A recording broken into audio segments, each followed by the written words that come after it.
The United States Surgeon General, this dweeb, this morning declared that gun violence to be a national epidemic. There's three things we'll discuss here in a second. But it's absolute malarkey, to use a word of his boss. And I read this malarkey that comes out of your meetings. And I say, whoa, wait a minute. I hope everyone will drop this stereotypical malarkey. Mr. President, is this more of this Texas malarkey? I guarantee you, Barack Obama ain't taking my shotguns, so don't buy that malarkey. And they are ratcheting up the pressure leading into the election cycle. We're gonna hear, I want you to hear what he said. I'll let him say it in his own words so you can see what he claims. We're gonna talk about the lie he's perpetuating, the fear that they are instilling, and maybe a little more when we come back. Here he is, the U.S. Surgeon General. Hello, I'm U.S. Surgeon General Dr. Vivek Murthy. Today, for the first time in the history of our office, I am issuing a Surgeon General's advisory on firearm violence. It outlines the urgent threat firearm violence poses to the health and well-being of our country. As a doctor, I've seen the consequences of firearm violence up close in the lives of the patients I've cared for over the years. These are moms and dads, sons and daughters, all of whom were robbed of their physical and mental health by senseless acts of violence. Unfortunately, the problem has continued to grow. 54% of adults in America report that they or a family member have experienced a firearm-related incident, whether they've been personally threatened with or injured by a firearm, lost a family member, witnessed a shooting, or shot a firearm in self-defense. Many of these harms are disproportionately felt in our communities. Black individuals endure the highest rates of firearm homicides, while suicide rates are highest among veterans, older white individuals, and younger American Indian and Alaska Native people. What is especially devastating is how this has affected our children.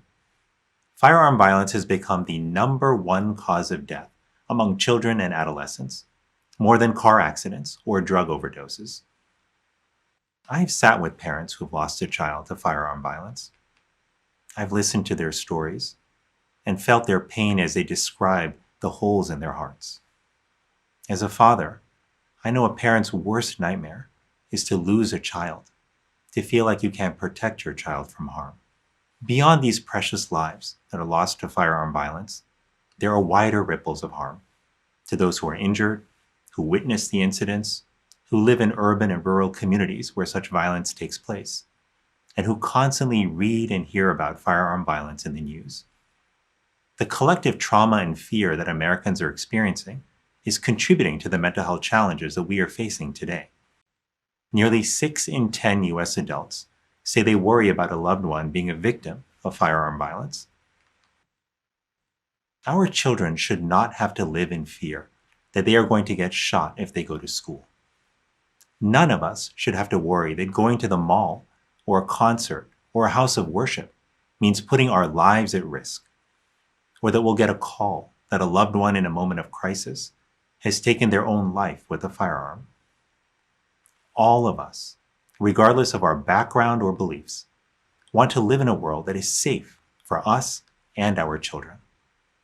The Surgeon General's advisory lays out the approach we can take to address firearm violence as the public health crisis that it is. This includes implementing community violence prevention programs and firearm risk reduction strategies, improving access to mental health care for those exposed to or at risk for firearm violence, and expanding research funding to inform and evaluate our prevention strategies. Firearm violence is a public health crisis. Our failure to address it is a moral crisis. To protect the health and well-being of Americans, especially our children, we must now act with the clarity, courage, and urgency that this moment demands. All right, before I address this guy's malarkey, With all due respect, that's a bunch of malarkey. I want to thank the sponsor of the video, and that's Lear Capital. You've heard me talk about precious metals and telling you the experts were calling for record high gold, and you know it is here. Gold has broken through the $2,300 an ounce level. We don't know if it'll stop there, but the same experts are calling for gold to reach $3,200 an ounce or higher, and silver is continually rising of late as well. I bought my gold and silver at Lear Capital. I'm up over 21% on my purchase. And since 2020, every dollar in our wallets has lost 24% of its purchasing power. That's why I buy gold and silver, because they hold value and they can actually increase in value. Call my friends at Lear Capital, 1-800-260-5075, or head over to leargg.com and ask the tough questions you want to know. They'll answer them. They're not going to force you into a corner to buy. They're actually looking just to educate you about gold and silver. Give them a call today, 1-800-260-5075. Again, 1-800-260-5075, or head over to leargg.com. Thank you to Lear Capital. All right, so let's talk about what the Surgeon General's lies were. Number one, gun violence is not the number one killer of children. This is a new statistic they've been pushing for over a year now, because the more they say it, the more people believe it. They rewrote the definition of child to include adults. They're including those 16, 17, and 18-year-olds. People who have been involved in gang shootings, though they're counting all that as a child to bamboozle the American public, because they know you aren't going to go and check on their statistics. People will just eat it up like soup, which is why our group, the Second Amendment lovers, us freedom fighters, need to educate everybody we know about this stuff. So that's the first lie. The second is the fear they're instilling.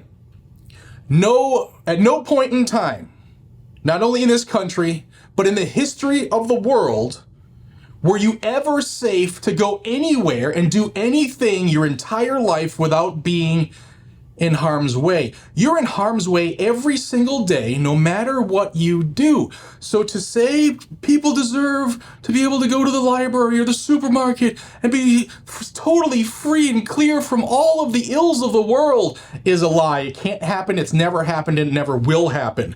What people need to know is that evil exists, and as so long as people have been walking the planet, they've been sharpening sticks to attack each other and take property and take land. It's just the way of the world. But in America, and not many other places on this globe, in America, you have a right given to you by your Creator to defend your own life, regardless of what the government thinks. It is now called the Second Amendment, and they hate you for it. This country, some people in charge do as well. So, own it. Take pride in the fact that, you know what, yeah, I might drive down the street and get hit by a tractor trailer today.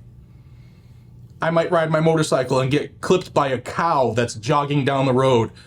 I might go to the supermarket and some evil criminal might utilize a tool to do evil things. I will be one of the people who will attempt to stop that person at all costs. And my hope is that you are as well. Those are lies that the government has been telling people for far too long, and far too many people believe it. The other part about this facade is, if you heard and paid attention to what he said, they want to increase funding. That just means we want more money for the Department of Health and Human Services. And if we actually get to have gun violence as an epidemic, a health epidemic, then they think they can take controls a la the COOF and force you to do things against your will. As part of this advisory that was released today by the Surgeon General, these are the things that they want to push to help keep people safe. Right from his report. Firearm risk reduction prevention strategies. In addition to community-based prevention strategies, public health leaders and policymakers can use available scientific evidence combined with scientific judgment and expertise to consider prevention strategies that build distance in terms of time and space between firearms and people who are at risk of harming themselves or others. Tug on the heartstrings. 1. Require safe and secure firearm storage, including child access prevention laws. Pause it if you want to read more. 2. Implement universal background checks and expand purchaser licensing laws. Universal background checks are a registry, guys and gals. That's it. They want to know who has what and where they are, so that if they ever try to round them up, they know where to go. The next one is implement effective firearm removal policies. That's red flags. They want to violate all of your rights. Again, pause if you want to read more. Here's the continuation. Next is to ban assault weapons and large capacity magazines for civilian use. No, see several Supreme Court landmark decisions, and the Constitution, and the Bill of Rights. Piss off, Dr. Vivek. Next is create safer conditions in public places related to firearm use and carry. They want to stop you from carrying your firearm in public. And finally, treat firearms like other consumer products. They want to regulate away your ability to buy them. Many, many lies. We've heard a lot of this before, but now the doctor, the head doctor in the country, the U.S. Surgeon General, is pushing from that angle. Of course, Biden ordered him to do that. Guys, it's coming from every angle. Are you doing everything you can to fight back? Let me know what you think down below. I think this is BS. I don't care what this clown says, and I don't care what the Biden administration says. The Constitution says what it says, and we're not changing it for feelings. Subscribe to the channel down below if you agree that the Second Amendment is paramount and shall not be infringed actually means shall not be infringed. I love y'all. Be safe, stay vigilant, and carry your gun to keep you, your friends, your family, and your community safe. Because the people that these folks are grooming are the ones doing the evil shootings. And we're going to be there to stop them every step of the way. Take care. Give me a break. That's a bunch of malarkey.